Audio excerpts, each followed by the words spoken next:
শহরের বুকে বেপরোয়া গতিতে চলা বাইকের আতঙ্ক ক্রমেই গ্রাস করছে নবদ্বীপের মানুষকে। কারণ গত 1.5 মাসে নবদ্বীপ শহরের বুকে বেপরোয়া বাইকের ধাক্কায় মৃত্যু হয়েছে 3 জনের, যাদের মধ্যে বুধবার মৃত্যু হলো রামসীতাপাড়ার বাসিন্দা কেবল ব্যবসায়ী তন্ময় মোদকের।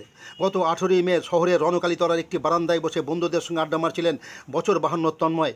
সেই সময় দ্রুতগতিতে ছুটে আসা এক নাবালক বাইক আরোহী বাইক নিয়ে সেই বারান্দায় উঠে গিয়ে সরাসরি ধাক্কা মারে তন্ময়কে। গুরুতর জখম তন্ময়কে প্রথমে নবদ্বীপ, কৃষ্ণনগর ও পরে কলকাতায় ভর্তি করা হয়, কিন্তু চিকিৎসা চলাকালীন বুধবার সকালে তার মৃত্যু হয়। এর আগে 15ই এপ্রিল মালঞ্চপাড়ার অফিসঘাট রোডে নিয়ন্ত্রণহীন বাইকের ধাক্কায় মৃত্যু হয় নীলমণি ঘোষ নামে এক বৃদ্ধের। 12ই মে প্রতাপনগরের রাস্তায় উদয় ঘোষ নামে এক ব্যক্তিকে দ্রুতগতিতে চলা এক বাইক পিছন থেকে ধাক্কা মারলে মৃত্যু হয় তার। এছাড়াও শহরের বিভিন্ন জায়গায় বেপরোয়া বাইকের ধাক্কায় আহতের সংখ্যাটাও নেহাত কম নয়। স্বাভাবিকভাবেই শহরবাসীর মধ্যে প্রশ্ন ওঠে বেপরোয়া বাইক নিয়ন্ত্রণে প্রশাসনের ভূমিকা নিয়ে।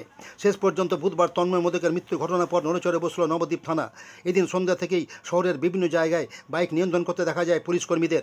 হেলমেট এবং বৈধ কাগজপত্র না থাকায় জরিমানা করা হয় বহু বাইক আরোহীকে। বেপরোয়া বাইক আরোহীদের বিরুদ্ধে কড়া ব্যবস্থা নেওয়ার দাবি জানাচ্ছেন নবদ্বীপ শহরের সাধারণ মানুষ। হেলমেট ছাড়া কেন গাড়ি চালাচ্ছেন? ড্রাইভিং লাইসেন্স ছাড়া কেন গাড়ি চালাচ্ছেন? একের পর এক বাইকের ধাক্কায় মৃত্যু হচ্ছে নবদ্বীপে। আপনি তো একজন কাউন্সিলর হিসেবে কীভাবে দেখছেন এই মৃত্যুগুলো? না, এটা তো আমরা চাই না, এবং এই ব্যাপার নিয়ে আমরা আলোচনা করছি পৌরসভাতে।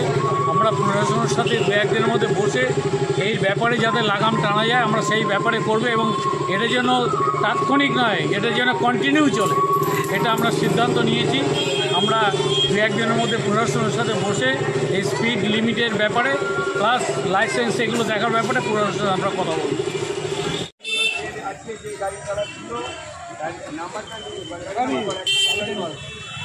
নাম্বারটা